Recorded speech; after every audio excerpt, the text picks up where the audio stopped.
मंगलमय महाप्रभु ठाकुरे बाबा धवलेश्वराय नमो नमः। दीपं ज्योति परम ब्रह्म दीपं ज्योति जनार्दन दीपाहरत मे पापो पूजा दीप नमस्तुते। हे बाबा धवलेश्वर महाप्रभु संसार सुखी रखंदो। आज शुभ शनिवार रे समस्त श्रद्धालु भक्त मानक आशीर्वाद करंदो।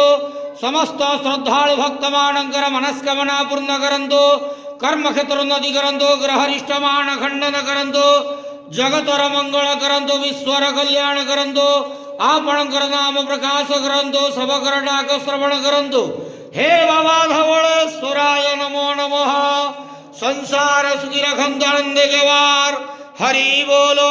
आज शुभ शनिवार रे समस्त श्रद्धालु भक्त मानक आशीर्वाद करंदो आनंदे के वार हरि बोलो। बाबा धवलेश्वराय नमो नमः।